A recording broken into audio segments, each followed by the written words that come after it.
This war, which is now in its 14th day, has claimed the lives of more than 1,400 people in Israel, including 32 Americans, and at least 3,785 people in Gaza. This is the deadliest for both sides of the 4 previous Gaza wars. We have all of today's big developments. Jim Dolan is at multi-faith protest in Midtown that's calling for a ceasefire, and Lucy Yang with reaction to the release of the hostages. But we're going to begin with Josh Einiger in Israel for us tonight. Josh? Well, Sade, in just a few hours, the sun will rise here in Israel, meaning we will be exactly 2 weeks since the terror attacks that started this rush to war.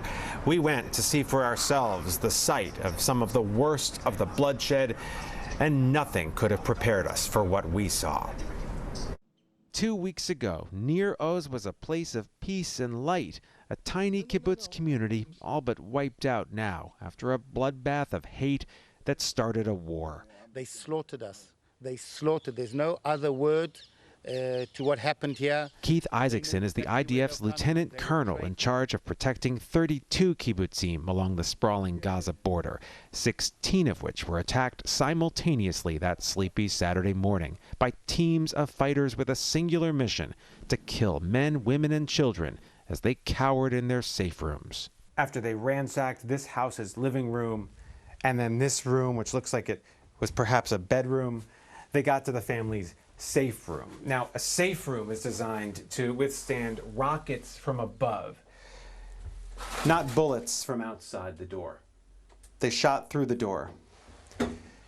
Inside, whoever was in here was killed. It was very hard for some of the terrorists to get into, particularly to get into the house and to get to the children. And so what they did, they lit the houses. You can see here, and most of the houses are on fire because they tried to get to the kids and the women in the bomb shelter. Eventually, they had to open the window, and that's where they were killed. Just over 400 people live in Nir Oz. At least 160 of them wound up either killed or kidnapped, stowed away with the other hostages somewhere in Gaza, which is so close to the kibbutz. You can hear continued Israeli strikes in the distance, the upcoming war all but inevitable.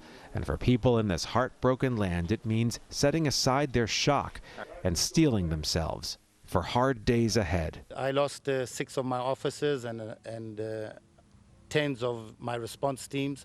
I don't even know how many of my first response team have been killed. I've put everything aside. Most probably in the future I will deal with it.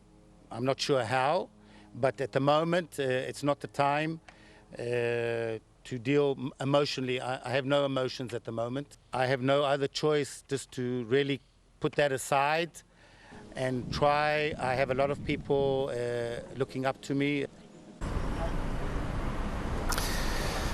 He's not alone. Of all the people we met today, we saw very little open emotion, just a numbness and a continued shock after what they endured 2 weeks ago. Coming up at 6, you'll hear from a man who rode out 8 hours of terror in his safe room and managed to survive.